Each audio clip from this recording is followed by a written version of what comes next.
रुक करेंगे अगली बड़ी खबर की ओर। दिल्ली नगर निगम में हंगामे के बीच 17,000 करोड़ का बजट पास हो गया है। हालांकि सदन की कार्यवाही शुरू होते ही एमसीडी सदन में जमकर हंगामा हुआ और नारेबाजी हुई। कुछ पार्षद मेयर की सीट पर चढ़कर नारेबाजी करते दिखे। सदन में बीजेपी आम आदमी पार्टी के साथ साथ कांग्रेस के पार्षद भी नारेबाजी करते नजर आए। इस मुद्दे को लेकर हमारे संवाददाता आनंद कुमार सिंह ने एमसीडी में नेता प्रतिपक्ष राजा इकबाल से खास बातचीत की है। उन्होंने क्या कुछ कहा है, सुनवाते हैं। एमसीडी में सत्ता पक्ष और विपक्ष में दोनों बजट के दौरान आमने सामने देखने को मिले और खूब हंगामा हुआ। और इसी दौरान बजट पास हुआ या नहीं हुआ, इसको लेकर बात करेंगे एमसीडी में नेता प्रतिपक्ष राजा इकबाल साहब। सर, क्या बजट पास हुआ या नहीं हुआ? क्योंकि आम आदमी पार्टी कह रही हुआ है और आप लोग कह रहे नहीं हुआ, क्या है इसकी डेफिनेशन? देखो, जिसके नंबर ज्यादा थे, अगर भारतीय जनता पार्टी के पास बहुमत है, वो अल्पमत में है, तो कैसे वो पास हो सकता है? वो तो हमने जाकर महापौर महोदय को कहा, कोई भी आप कट मोशन पास करने से पहले नंबर गिनती कीजिए। और जैसे उनको पता चला कि वो मिनॉरिटी में हैं, उनके जो लोगों ने शोर मचाना शुरू कर दिया, क्योंकि उनको मालूम है कि वो अब बहुमत खो चुके हैं। बस इतनी सी बात थी, उन्होंने हाउस को नहीं चलने दिया। सर, आप भी बोल रहे हैं कि अल्पमत में है, जो तमाम आंकड़े हैं वो भी ये बता रहे हैं कि वो अल्पमत में है।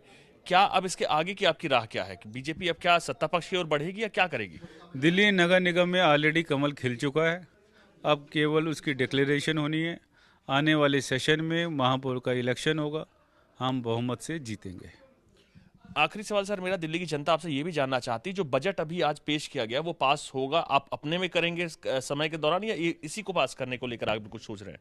देखो, अब जो कमिश्नर साहब का बजट है वो तो मान्य है, सब पर मान्य है। वो तो कोई ज़्यादा चेंजेस हुए नहीं, 2.5 साल में इन्होंने 1 रुपये का काम किया नहीं है।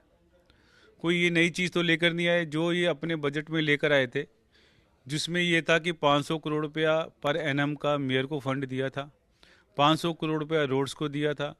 इसका मतलब 2000 करोड़ रुपया इन्होंने दिल्ली की जनता का एक फंड डाइवर्ट किया था। अब इन्होंने अपने घोषणा ये की कि हम इसको नॉर्मल डिपार्टमेंट में डाल रहे हैं।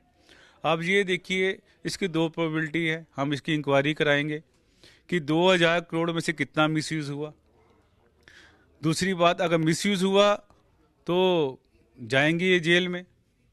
अगर इन्होंने 2000 में से काम ही कुछ नहीं किया तो आप देखिए डायरेक्ट तौर पर जनता सफरर है। 2000 करोड़ रुपया इन्होंने जनता का जो काम आना था, रोड ठीक होनी थी, पार्क ठीक होने थे, बोरवेल ठीक होनी थी, सफाई होनी थी, इन्होंने क्यों ब्लॉक किया? अब जनता इनसे पूछेगी कि आपने 2000 को क्यों ब्लॉक किया।